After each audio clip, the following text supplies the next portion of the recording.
Hello दोस्तों। देखो, इस वीडियो में आपका स्वागत है।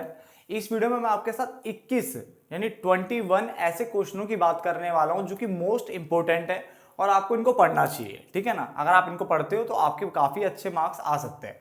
क्लियर है। 21 क्वेश्चन है। अगर आप एक दिन में 10 क्वेश्चन भी याद करोगे, यानी ये क्वेश्चन बता दिया मैंने, इनके आंसर्स आपकी कॉपीज में होंगे।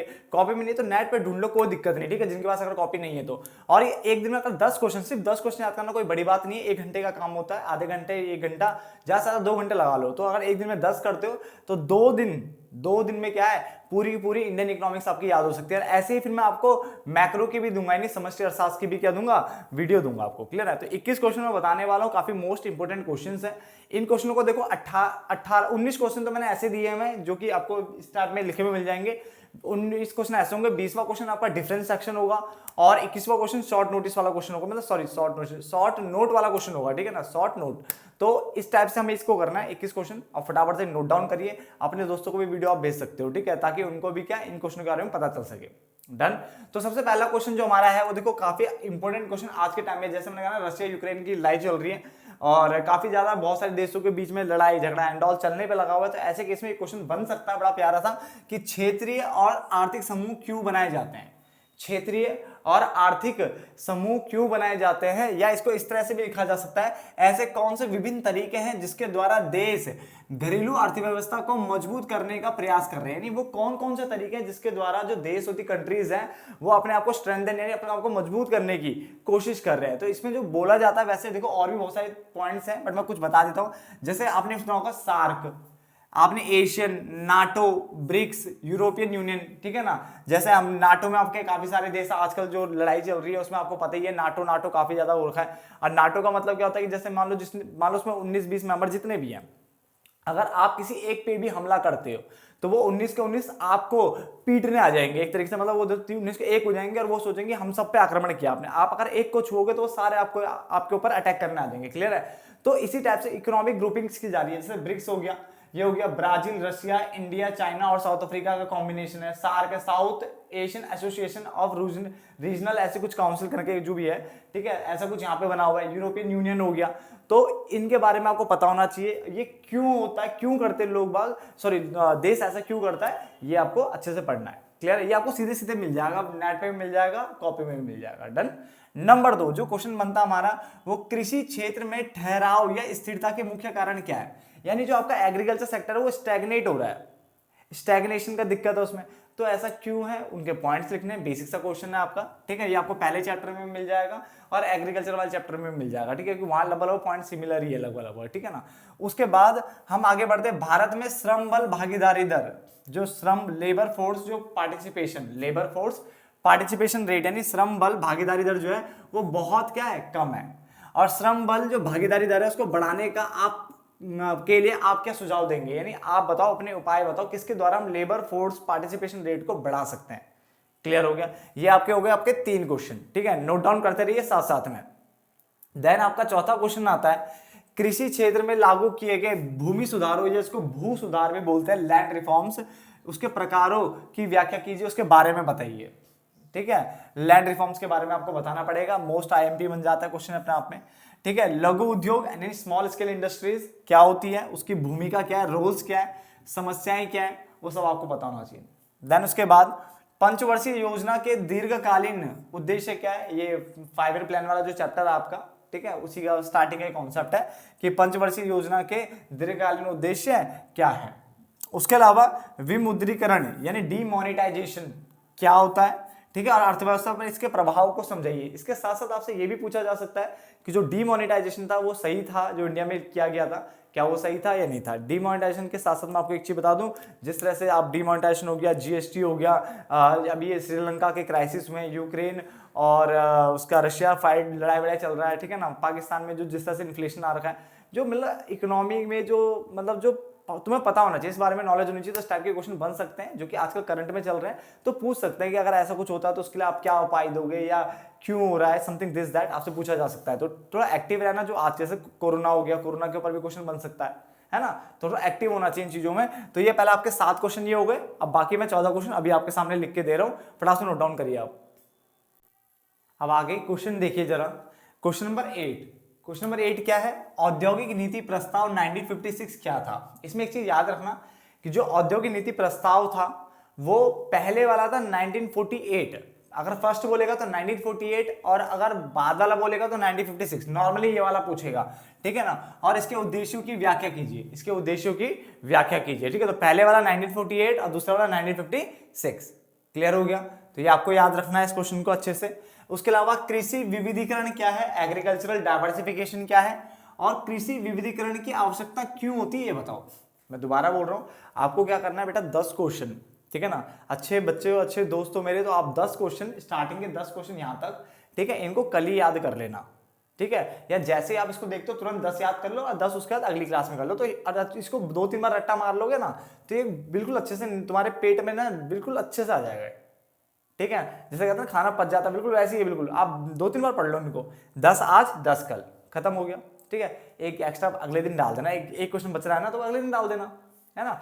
फिर ऐसे ही मैक्रो के भी 10-10 जो भी बनेंगे, ठीक है, वो देखते हैं कितने बनते हैं। और उसके बाद फिर क्या नाम है, अगली बार फिर दोबारा इनको को रिवीजन, फिर 2 दिन इसको, फिर 2 दिन इसको। अभी टाइम है पेपर आने में, तो आप इसको रिवीजन करते चले जाना, ठीक है। 2 दिन इसको, 2 दिन इसको, फिर पता चला फिर ये 2 दिन इसको, वो अब अच्छे से रट्टा लग जाएगा, बिल्कुल घोल के खा जाओगे तुम उसे, ठीक है ना। दिमाग में ऐसा सेट बैठ जाएगा, देख लेना बहुत अच्छा हो जाएगा आपके लिए पेपर, ठीक है ना।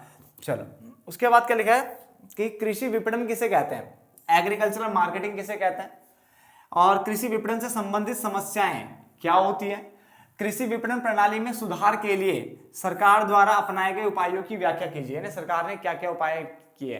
तो 3 है क्वेश्चन के अंदर देखे जाते हो, विपणन किसे कहते हैं, कृषि विपणन किसे कहते हैं, कृषि विपणन से संबंधित समस्याएं क्या है, और कृषि विपणन में सुधार के लिए सरकार द्वारा अपनाए गए उपायों की व्याख्या कीजिए।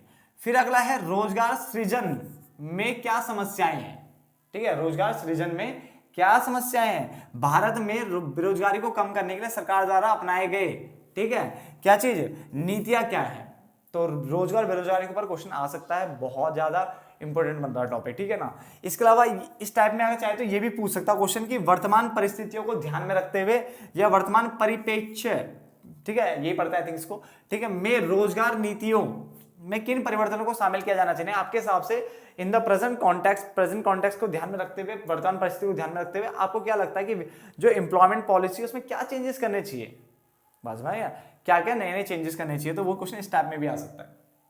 अगला, मानव विकास सूचकांक किसे कहते हैं, क्या है, और मानव विकास संकेत जो होते हैं, इंडिकेटर्स होते हैं। पहला था है ह्यूमन डेवलपमेंट इंडेक्स, ये है HDI ह्यूमन डेवलपमेंट इंडेक्स, और ये बोला ह्यूमन डेवलपमेंट इंडिकेटर्स के किन्हीं 4 घटकों का उल्लेख करिए, 4 कोई से भी घटक बता देना, ठीक है ना। अब जो इंडिया है, पाकिस्तान और चाइना, इनका भी तो HDI रैंकिंग है ना, तो रैंकिंग आपने याद कर रखी होगी, तो ऐसे ही क्या है, इनको भी याद कर लेना कि मानव विकास सूचकांक क्या होता है और मानव विकास संकेतकों के किन्हीं 4 घटकों का उल्लेख कीजिए, उनके बारे में बताना।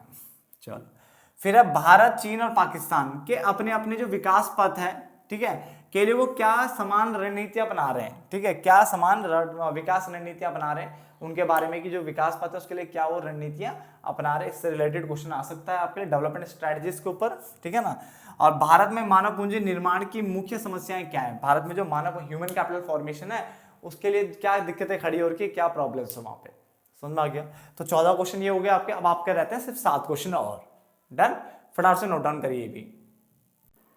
15वां क्वेश्चन ध्यान से देखिए, भारतीय आर्थिक विकास के लिए, यानी भारत के आर्थिक विकास के लिए ग्रामीण आर्थिक विकास आवश्यक है। क्या आप इस कथन से सहमत हो, ग्रामीण विकास क्या जरूरी है भारत के आर्थिक विकास के लिए, यानी इंडियन इकोनॉमिक डेवलपमेंट के लिए रूरल डेवलपमेंट क्या जरूरी है।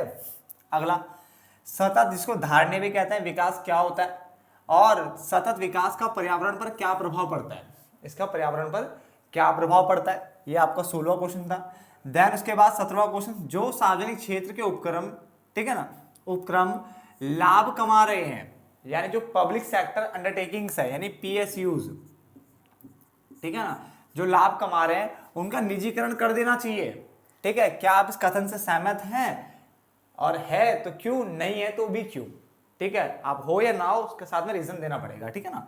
अगला, आर्थिक सुधारों के अर्थ की संक्षेप में चर्चा करनी है, और प्रमुख आर्थिक सुधारों की व्याख्या कीजिए। खासकर इसमें आपको क्या बताना है, संरचनात्मक जो सुधार आए थे और स्थिरीकरण के उपाय या स्थिरीकरण सुधार थे वो बताने पड़ेंगे। इसको बोलते हैं संरचनात्मक सुधार, और इसको इंग्लिश में बोलते हैं आपका स्ट्रक्चरल एडजस्टमेंट्स या स्ट्रक्चरल रिफॉर्म्स और स्टेबलाइजेशन मेजर्स। ठीक है, इसके बारे में आपको पता करना है। उसके अलावा भारत के कुछ लाभ है जो आउटसोर्सिंग, हिंदी में भी इसको आउटसोर्सिंग, हिंदी में लिखता है आउटसोर्सिंग, है ना, आउटसोर्सिंग के लिए इसे अपना पसंदीदा गंतव्य यानी एक फेवरेट डेस्टिनेशन, गंतव्य मतलब होता है डेस्टिनेशन, तो फेवरेट डेस्टिनेशन बनाते हैं। क्या है ये फायदे, देखो क्या कह रहा है, भारत के कुछ लाभ हैं जो आउटसोर्सिंग के लिए इसे अपना पसंदीदा गंतव्य यानी एक फेवरेट डेस्टिनेशन बनाते हैं। और ये फायदे क्या, ये लाभ क्या है, इनके बारे में बताइए। तो कितने क्वेश्चन हो गए आपके, 19 क्वेश्चन हो गए। अब रह गए 2 क्वेश्चन जिसमें एक डिफरेंस सेक्शन है और एक है right short note on the following. ठीक है ना, तो फटाफट से नोट डाउन करिए। तो अब आगे के पॉइंट देखिए। अगला क्या हमारा, अंतर स्पष्ट कीजिए, क्योंकि देखो हमने 19 क्वेश्चन तो नॉर्मल जो हमें करने थे कर लिए। अब ये डिफरेंस का सेक्शन है, किस किस के बीच में डिफरेंस पढ़ना है। पहला मानव पूंजी और भौतिक पूंजी, मानव पूंजी और भौतिक पूंजी। दूसरा मानव पूंजी और मानव विकास। तीसरा जो है वो आपके पास है जैविक खेती और पारंपरिक खेती। ठीक है ना, देखो ये 2 तो मोस्ट आईएमपी में चल रहे हैं। ठीक है, उसके अलावा जैविक खेती और पारंपरिक खेती जिसमें आप ग्रीन रिवोल्यूशन एंड ऑल की बातें करते हो, ये सब चीजें आपको पता होनी चाहिए। ठीक है, नंबर अगला डिफरेंस है निर्देशक नियोजन या व्यापक नियोजन, जिसको ये भी बोल सकते हो निर्देशक योजना और व्यापक योजना। डायरेक्टिव प्लानिंग और कॉम्प्रिहेंसिव प्लानिंग लिख सकते हो इंग्लिश में, डायरेक्टिव प्लानिंग और कॉम्प्रिहेंसिव प्लानिंग। तो ये वाला क्वेश्चन आपको करना है। फिर ग्रामीण साख के जो संस्थागत और गैर संस्थागत स्रोत होते हैं इनके बीच में डिफरेंस आपको पता होना चाहिए। औपचारिक और अनौपचारिक क्षेत्र के बीच में डिफरेंस पता होना चाहिए। और टैरिफ और नॉन टैरिफ यानी गैर टैरिफ जो बाधाएं होती है, रिस्ट्रिक्शंस होती हैं, वो क्या होती है उनके बारे में पता होना चाहिए। तो ये हमारा डिफरेंस सेक्शन है जिसमें से आपको 1 2 3 4 5 6 7 डिफरेंस है, ये 7 आपको तैयार करने हैं। ठीक है ना, और उसके बाद right a short note on the following यानी निम्नलिखित पर संक्षिप्त टिप्पणी कीजिए। ये टिप्पणी के ऊपर आ सकता है क्वेश्चन। ठीक है ना, किन किन के हमें टिप्पणी के पॉइंट ऑफ व्यू से हमें करना है, मतलब पूछ सकता है कि ये होता क्या है। तो हमें करना है एक तो नाबार्ड आपको याद करना है। सहज जिसे हम विशेष आर्थिक क्षेत्र बोलते हैं, विशेष आर्थिक क्षेत्र। ठीक है, इनको पढ़ना है। जीएसटी ये आपको पढ़ना है। एलपीजी इसके बारे में पढ़ना है। ठीक है, क्या पढ़ना है, एलपीजी के बारे में। तो आपको नाबार्ड हो गया, सहज हो गया, जीएसटी हो गया, एलपीजी मतलब यहाँ पे वही लिबरलाइजेशन, प्राइवेटाइजेशन, ग्लोबलाइजेशन यानी उदारीकरण, निजीकरण, और तीसरा क्या था आपका वैश्वीकरण, वो उसके बारे में। ठीक है ना, देन हमें शॉर्ट नोट पता होना चाहिए एसएसजी के बारे में, स्वयं सहायता समूह ट्रेंडिंग है। ठीक है, ये पक्का करना है आपको। ठीक है, उसके बाद विश्व व्यापार संगठन WTO, क्या WTO वर्ल्ड ट्रेड ऑर्गेनाइजेशन, और उसके कार्य क्या है थोड़ा इसको देख लेना। ठीक है, देन स्वतंत्रता संकेतक जो हमारा लिबर्टी इंडिकेटर्स होते हैं, ये होते क्या है थोड़ा इसके बारे में पता होना चाहिए। 2-3 लाइन 3 नंबर के लिए। ठीक है ना, आयात प्रतिस्थापन और निर्यात प्रोत्साहन, सभी को अंग्लियों में रटा होता है ये पोर्शन। ठीक है, तो बकवास है। आयात प्रतिस्थापन और निर्यात प्रोत्साहन, import substitution and export promotion. Global warming और इसके प्रभाव सबको अभी भी पता ही होंगे ये चीज। ग्रेटली फॉरवर्ड हो गया, GLF 1958, और महान सर्वहारा सांस्कृतिक कार्यक्रम जो हमारा क्रांति था, सॉरी कार्यक्रम नहीं क्रांति था, तो महान सर्वहारा सांस्कृतिक क्रांति ये आपको पढ़नी है। श्रम बल, श्रम आपूर्ति और कार्यबल, ये तीनों अलग अलग होते हैं, याद रखना। ठीक है, इन तीनों के बारे में आपको बताना चाहिए। श्रम बल क्या होता है, श्रम आपूर्ति और कार्यबल छोटा छोटा है, कंप्लीट करना। आपको एक दिन में 10 क्वेश्चन करने हैं, 2 दिन में 20 क्वेश्चन करने हैं, ये आपको टारगेट रखना है। ठीक है, इनको रट्टा मार लो। ठीक है, क्वेश्चन आंसर वाइज फॉर्म में जब हम आपको देते हैं, पर्टिकुलर पॉइंट देते हैं, तो वो उसको याद करना आसान हो जाता है, और फटाफट इसको याद कर लीजिए। ठीक है ना, चलिए तो मिलते हैं फिर किसी और नेक्स्ट वीडियो में, तब तक के लिए धन्यवाद दोस्तों।